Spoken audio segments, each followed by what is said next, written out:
que está ocurriendo en la República Argentina, que es extraño, no sé si es gustoso, ¿no? Pero sí es extraño, es que no hay, después de mucho tiempo, probablemente por la dinámica que atraviesa la República Argentina, una agenda clara. Hay como una dispersión de agendas en lo que en lo que respecta, digamos, a la actualidad, producto, a mi juicio, de la naturalización con la cual nos tomamos el atentado o el intento de magnicidio a Cristina Kirchner. Es decir, se aborda la situación de la vicepresidenta como si hubiera sido una reforma impositiva, ¿no? Como si hubiera sido la discusión sobre el régimen de Tierra del Fuego, sí, la ley de humedales, biocombustibles, sí, un intento de magnicidio, la baja de ingresos brutos, ¿no? Como si fuera parte como del elenco estable de las discusiones públicas de la Argentina. ¿Sabes para mí qué marca muy claramente esa sensación? Las condiciones que pone la oposición para entablar un diálogo con el oficialismo. Y acá refuerzo el argumento. Cuando dicen, no, bueno, nosotros nos tenemos que sentar a discutir una agenda política. Sí, probablemente sí, pero eso era antes. O sea, ahora, en el medio le gatillaron un arma a 35 centímetros de la cabeza a la vicepresidenta. Tal vez ahora, antes de exigir un pliego de condiciones para sentarte a hablar que tenga que ver con políticas de Estado, con cuestiones de fondo, con, con la economía bimonetaria, tal vez, y solo tal vez, deba sentarte sin tantas condiciones a decir, che, escúchame, ¿cómo hacemos para entablar una competencia política electoral sin cagarnos a tiros en la calle? Porque por ahí haya que hablar eso ahora. Exactamente. A partir de eso fue que Cristina Kirchner, en su alegato de la causa vialidad, hoy a mí me gusta hacer análisis de medios, pero Perfil elige, a mi juicio, la única foto posible. No sé si hay algún otro medio por ahí, porque veo que Clarín no, La Nación no, Crónica no, Página tampoco. La única tapa posible para la jornada de ayer, digamos, de hoy, que es la foto de Cristina Kirchner con la Constitución de la Nación mostrando Argentina. La Constitución. Exactamente. ¿Por qué esto? No solamente, bueno, obviamente porque representa el espíritu de lo que quiso decir la vicepresidenta de la Nación, sino porque a mí me parece, y no es que esté haciendo un análisis, digamos, muy sesudo, sino que la Cámpora incluso subió un tuit con esta alegoría, que hay un mensaje, me parece, reformulo, hay un mensaje indiscutible a Mauricio Macri. Recuerden, Cristina llama al diálogo. Aquí hay un proceso interesante, ¿no? Que es, le gatillan en la cara a la vicepresidenta. Sí. La vicepresidenta llama al diálogo. Sí. Mauricio Macri dice, bueno, le gatillaron en la cara a Cristina, pero las condiciones las pongo yo, con la Constitución arriba de la mesa. ¿Qué hace Cristina en el alegato en su aparición posterior? Sí, posterior, porque había sido previa a la de los curas, sí, exactamente. Aparece con la Constitución arriba de la mesa. Y la Cámpora sube un tuit que dice, con la Constitución arriba de la mesa. Entonces, acá hay toda una secuencia que si alguien viene del exterior, ¿no? Pongamos que cae mañana alguien que vive en Oslo y que se dedica a el rubro pesca en Noruega y no tiene ni idea de qué es la República Argentina. Ya ni siquiera, digo, el peronismo, Cristian le dijeron, che, vos tenés que ir a Argentina, que voy a Argentina. Y entonces llega y se entera que hubo un intento de magnicidio contra la vicepresidenta, ¿no? Entonces dice, che, este tema me interesa, voy a empezar a leer un poco. Entonces empieza a leer bueno, ve cosas que probablemente no entienda, como todavía la permanencia, digamos, de un elemento como el algodón de azúcar, digamos, ¿no? Que es a todas luces un instrumento casi pagano, que no debe estar en los países desarrollados. Y a partir de ahí empieza a tirar, ¿no? Y ve que, por ejemplo, porque lo nombró la vicepresidenta en su alegato, arranca con la idea de que se presenta espontáneamente en la casa de Carrizo, en el allanamiento, un abogado.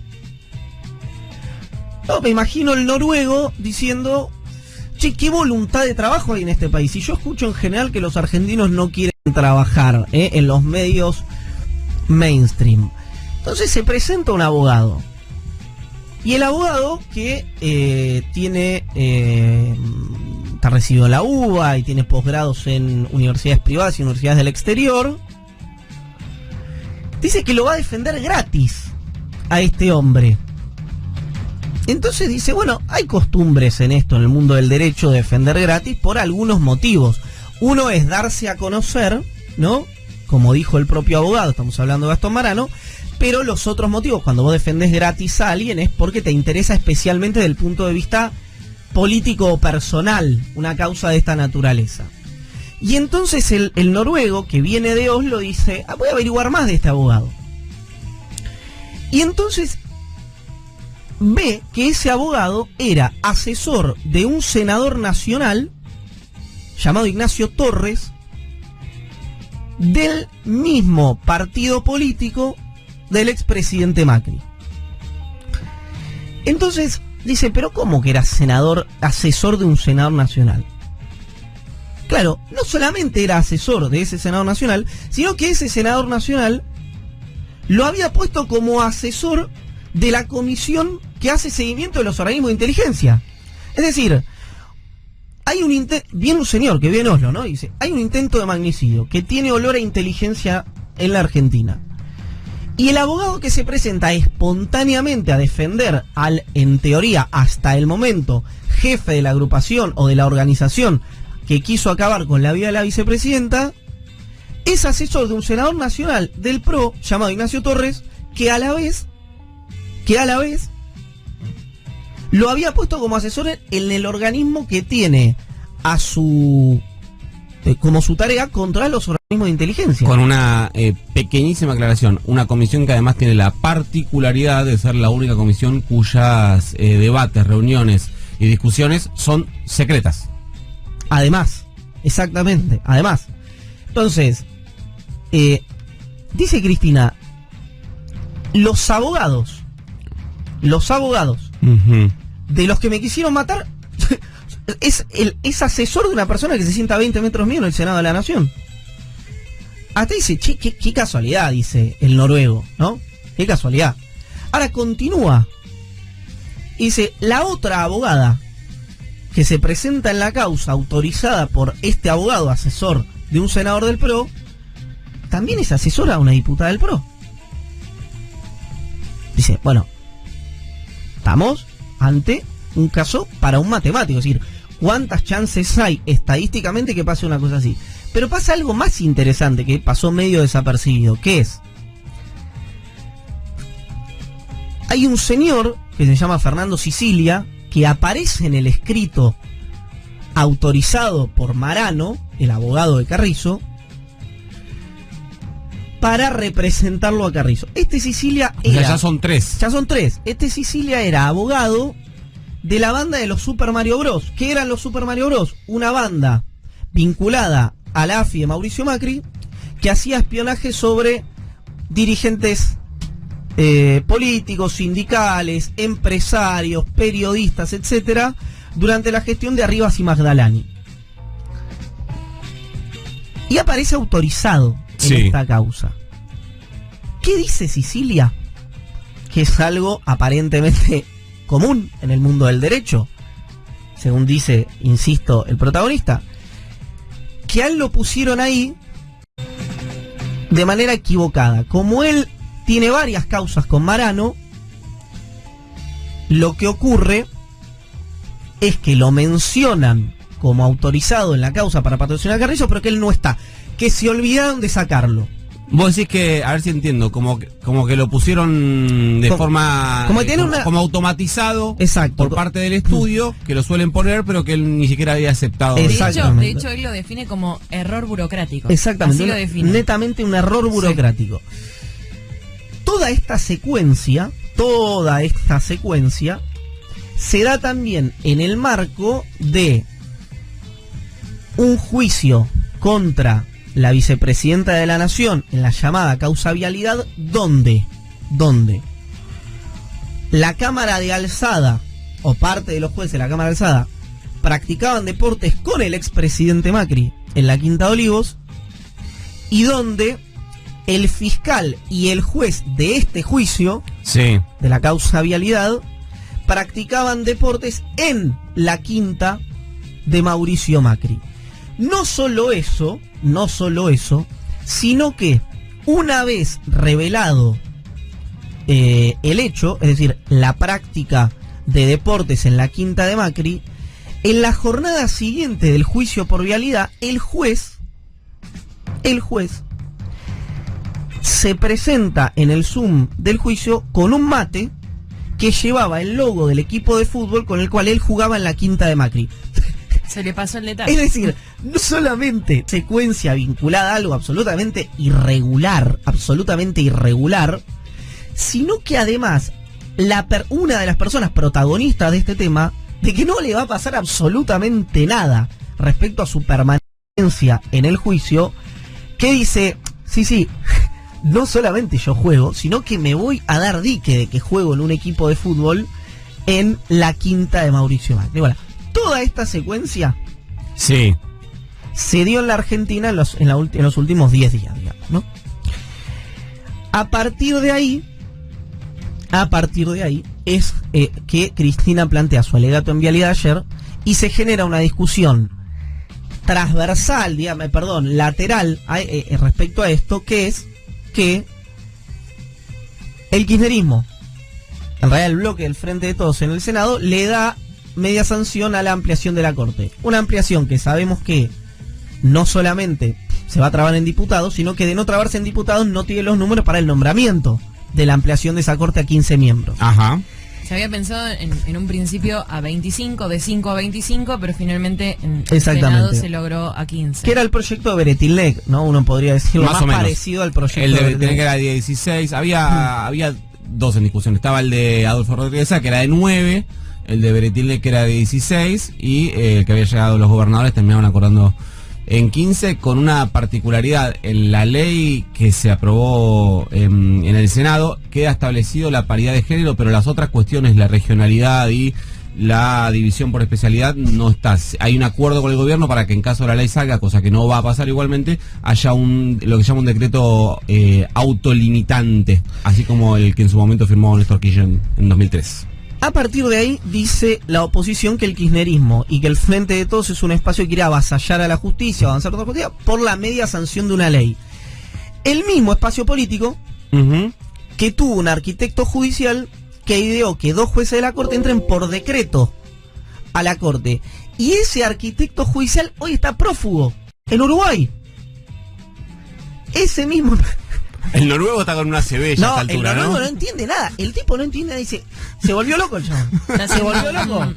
Se volvió terraplanista, no entiende nada. Entonces, yo lo que les pido, sobre todo a mis colegas y a la dirigencia política, un llamamiento y digo, piensen en los noruegos que hay en la Argentina.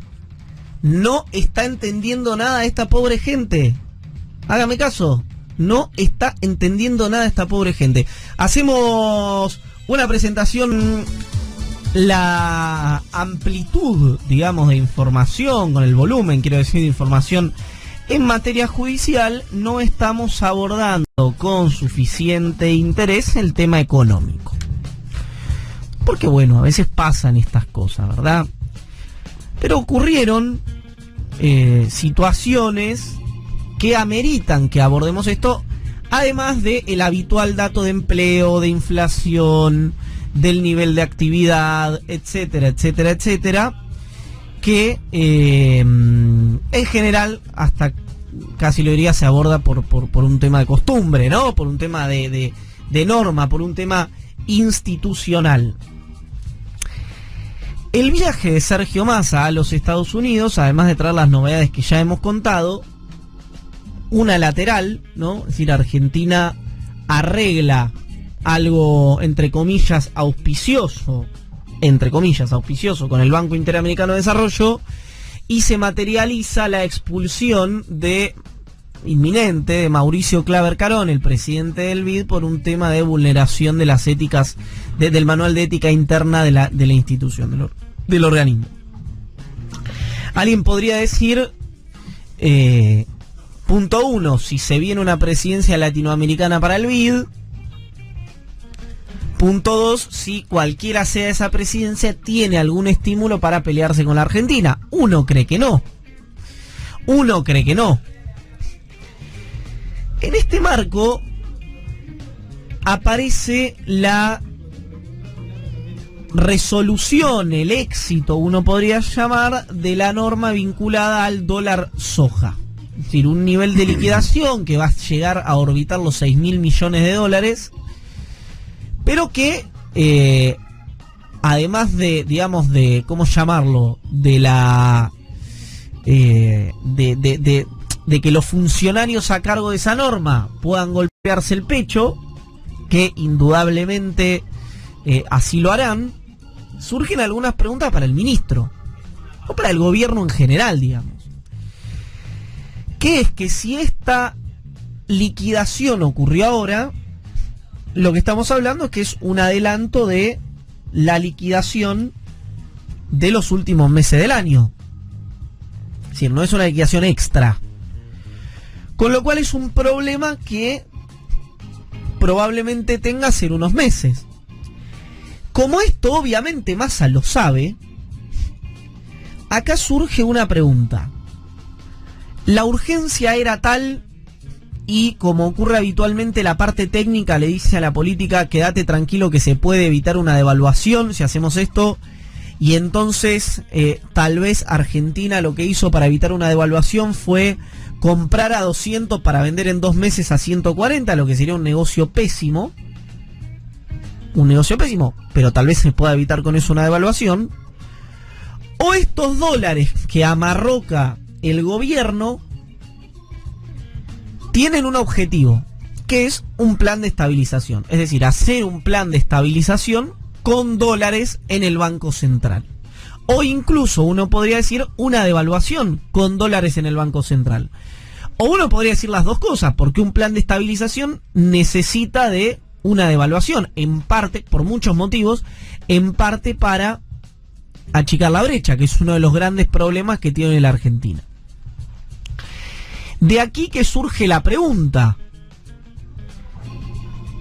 porque Massa da todas las señales, absolutamente todas las señales, de que la devaluación no es una opción. Por ejemplo, la suba de tasas, es decir, no me quiero poner súper técnico, pero la suba de tasas, si vas a devaluar, se hace después de la devaluación, no antes de la devaluación.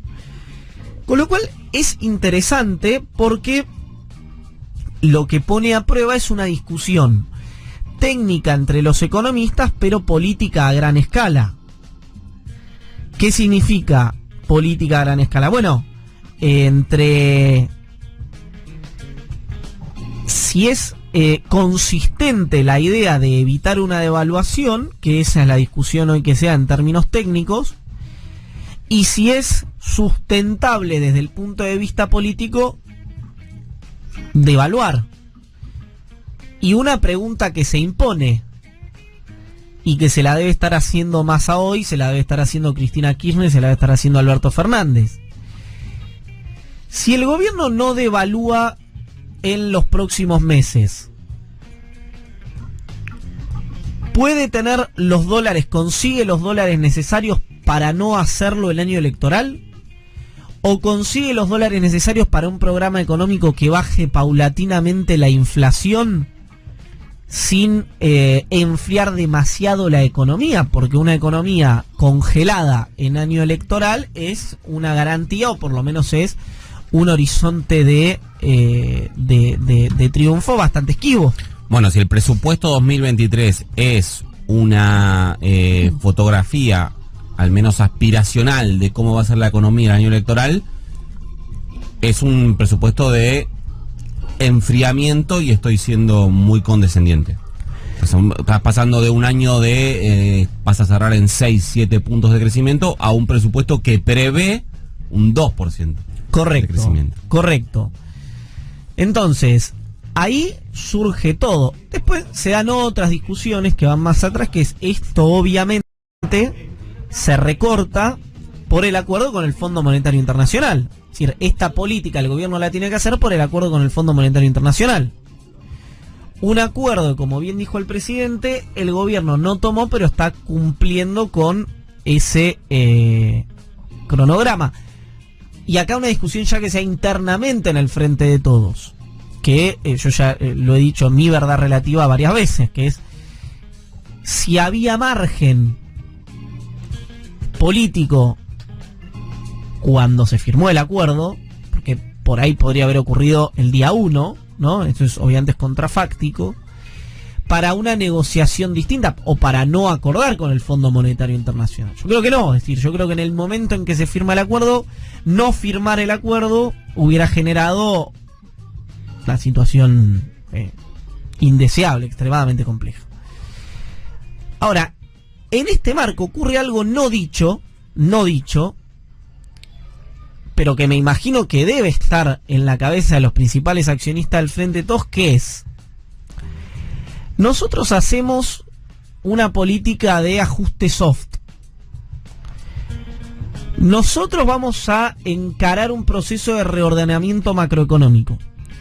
Nosotros dejamos las inversiones de Petronas para YPF, el gasoducto Néstor Kirchner, o las que traiga Massa de este viaje, las que haya traído Massa del viaje en Estados Unidos. Nosotros traemos, está bien que esto lo hizo mucho más el gobierno de Mauricio Macri de una manera exagerada, pero la corrección tarifaria, ¿no? Que es parte del ordenamiento macroeconómico por el tema subsidios. Eso puede generar una pérdida de las elecciones, y no solamente eso, sino que además dejarle pavimentado el camino al gobierno que venga. Sí, igual si, la verdad, cuando hablamos de trabajo sucio, que me parece que es el término que no estás usando. Correcto. Si vos golpeás las puertas iba a decir Juntos por el Cambio, pero si apuntás más finito a las puertas del PRO y preguntás qué trabajo sucio querés que te hagan, que te piden la devaluación. Absolutamente. Y además es cierto que también no es garantía de nada el trabajo sucio, porque en los propios parámetros de Macri uno podría decir que Macri le hizo el trabajo sucio al Frente de Todos, es decir, le dejó las tarifas altísimas, un nivel de... Y bueno, y después vino la propia gestión del Frente de Todos. El cepo cambiario hasta lejos. Hasta lejos el cepo y la pandemia, y todo, digamos, ese margen que tenía, si querés, margen fiscal, como el margen de deuda que tuvo Macri cuando asumió por el desendeudamiento del Frente de Todos, los dos se la pusieron de gorro, cada uno a su manera. Sí.